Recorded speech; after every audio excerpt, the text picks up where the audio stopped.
it's gonna be never finished.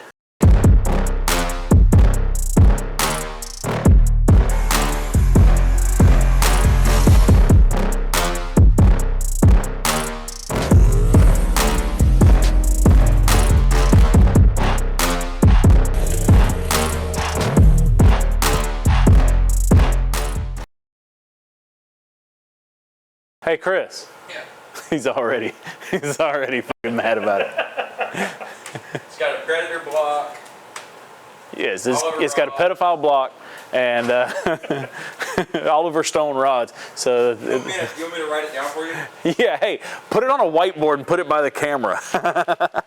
What I do know about this car is that it has a Predator block, because Chris was recently told me that. And the Predator block has pistons and rods in it, made by a fella named Oliver.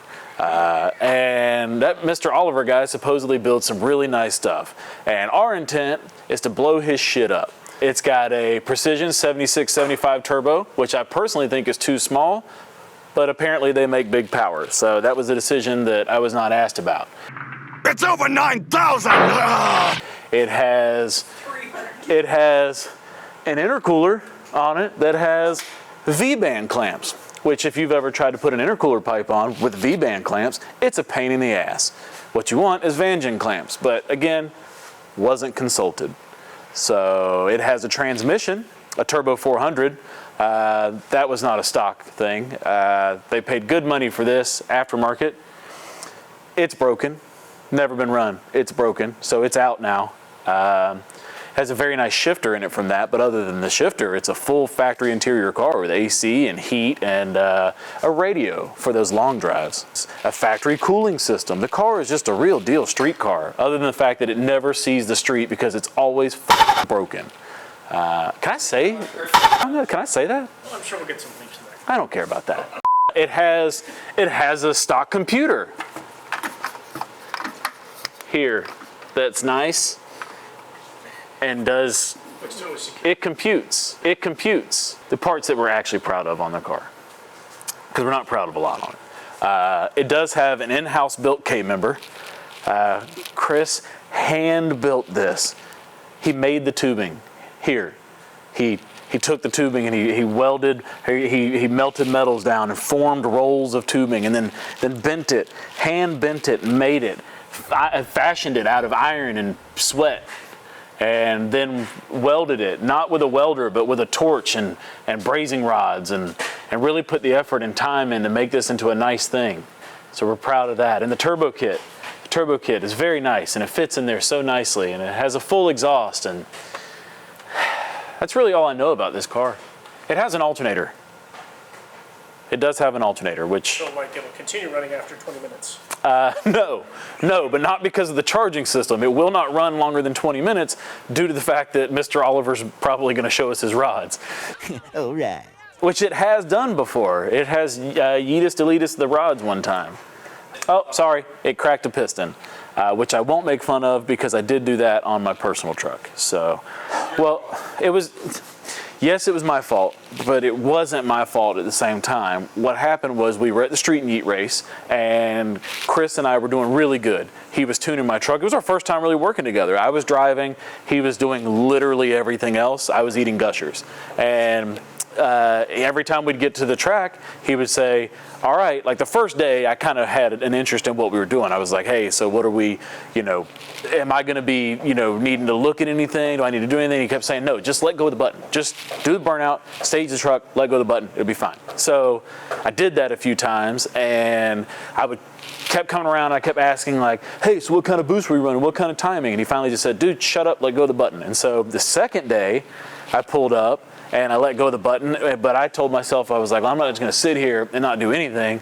I'm gonna play a little bit into it. I'm gonna try to help out. We're gonna go faster. And so as soon as I felt it stick and it wasn't spinning, I grabbed the scramble button.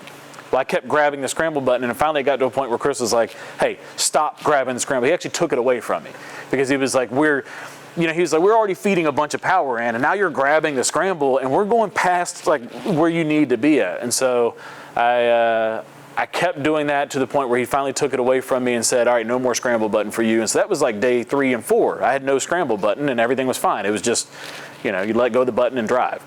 And then the last day, track surface was a little greasier than we kind of wanted it to be, and he said, well, listen, I'm going to give you the scramble button back. If it sticks, we're going to leave on smaller power. He said, if it sticks, grab the scramble. I said, okay, I can do that. Well, I was standing in the staging lanes before that pass talking to a guy in a Ford Maverick, and the Ford Maverick, we'd been talking, and now, granted, I had run my fastest pass I'd ever run, my personal best in the truck that week. So the fact that I'd been running 5s and this dude in the Ford Maverick is telling me, yeah, we've been running 670s all week. Truck, it's pretty fast. You know, the truck's going to have a little bit of a hard time. He was kind of giving me a little bit of shit about it. I decided no matter what happens, I'm going to beat this guy. So I do my burnout. He does his. We line up. Light goes. I let go of the button and it immediately spun. And I was like, damn it. And so I see this Ford Maverick pulling away, and I was like, no, not happening. So I just flat-footed it, grabbed the scramble button, and all of a sudden it's making 36 pounds. And I flew past the dude, beat him, but then right at the stripe I hear tack, tack, tack, tack, tack, tack, tack, and I was like, oh no. So, but hey, we pulled it around. It still ran, loaded it up on the trailer. Everything was fine. I mean, so is it my fault that we cracked the piston? Yes. In so much as that I trusted Chris to not let me have a scramble button, and he failed my trust and gave me a scramble button. So you tell me, is that my fault? I'm still on the fence, really. So Chris, was that my fault? Yes. He's not on the fence. He thinks it's mine. But anyways, Is it yours or Kevin's machine? You pick. oh yeah, we don't want to bring them up. Oh, also, I didn't even mention this car is on Fuel Tech, sort of. It computes. So factory computational device here runs the engine and takes care of fueling and timing and things. However, because we're not real smart people, it does also have a fuel tech, because a lot of people like to do things like buy a boost controller, or they like to do things like, buy a regular wideband. And we decided that, or even set up a couple relays to turn fans on. We decided that we didn't want to do all of that. It'd be much easier, much more cost efficient if we threw an entire fuel tech system in it that literally does boost control, turns on a couple fans, and reads a wideband. That's all it's in there for. And a lot of carbon fiber on this thing that I actually am just now seeing. So there's that. I think the rear splitter is carbon and the hood is carbon, and it's got some suspension jibbly bits here and there. TBMs all the way around. So that's really nice, because I don't know if you've ever played with those, but they spin forever. TBM is a wheel? The brakes. So they're the lightweight drag brakes, or they're drag racing brakes that are non-drag brakes. So the calipers, when you press the brakes, they lock in and then they spring back out. So the pads never drag on the rotor. So there's no drag on the wheels. The only drag you have is whatever your wheel bearing is. Well, so far, I think and I'd have to ask Chris to double check, but I think so far he's gone like lower 7s in the car, because it had some issues and there was some tune and drivability issues that he was trying to sort through. So realistically, the car has never made any real clean passes.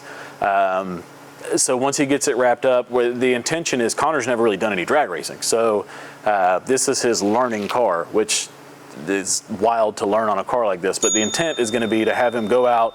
We'll set the car up to where it can run, 670s, maybe down to 650s, somewhere in that area. Once he's comfortable with that, because that takes a lot to get used to. If you've never gone that, I don't like to say quick, because it's not really that quick in the grand scheme of things, but if you've never gone that quick, then, it's a different feeling. When you're used to running 7s and then you finally do a 650, it's like, oh, wow, this is okay. I'm starting to feel, it's putting you back in your seat a little bit. And then once he gets used to that, let's get him down into, making like 590s passes, 580s, something like that. And once he's comfortable with that, probably just go ahead and turn it up at that point. I mean, the car, Chris, what do you think? 30s, 40s in this car? 40s probably. Yeah.